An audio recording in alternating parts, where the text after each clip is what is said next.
Well, we have good news and a little bit of waiting period in front of us. The good news is that 19 countries out of 20 have ratified it, including Croatia, that's joined just recently this year.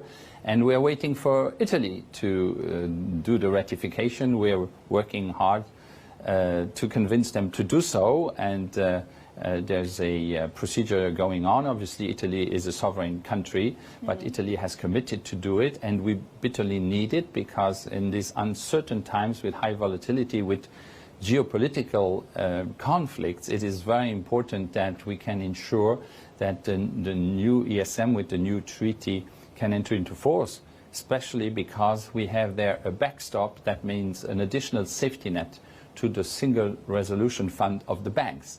And so that will increase stability in financial markets, and that's exactly what we need now. But you have been waiting for this approval from Italy for a long time. Is Italy harming itself by not approving this reform? Let's say that it is really difficult to understand the rationale or the financial rationale for not ratifying. I think it is a political fight, a political discussion in Italy, and we have been delivering all the necessary information to convince those who are not that it's in the best interest of Italy, but also in the best interest of the 20 countries, because the paid-in capital at the ESM is there. This reform doesn't cost Italy anything, because the money that has been committed in the ESM, which is the highest paid-in capital in any international financial institution, is available, and that's exactly purposeful use that you could do of the available funds. Do you feel that there is perhaps a misunderstanding in Italy of what the ESM does?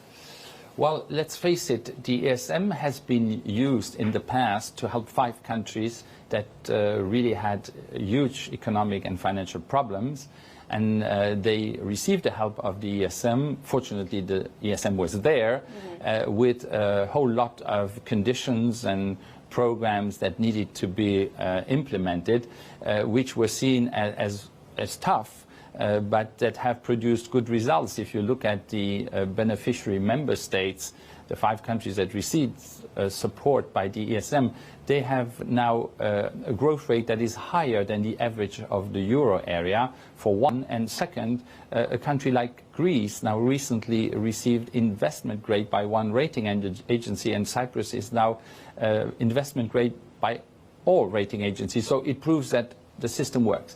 There's also another element that is maybe important, and that is to underline that we want to focus also more on the precautionary loans of the European Stability Mechanism, in the same way as the IMF is doing. They have revised the toolkit at the IMF recently, just to put more emphasis on the precautionary loans. Why is that? Because the precautionary loans, they come into action earlier, before a country has unsolvable problems. We have that toolkit. We haven't used it in the past, and in the new treaty it could be even more useful. But isn't the problem the connection with austerity?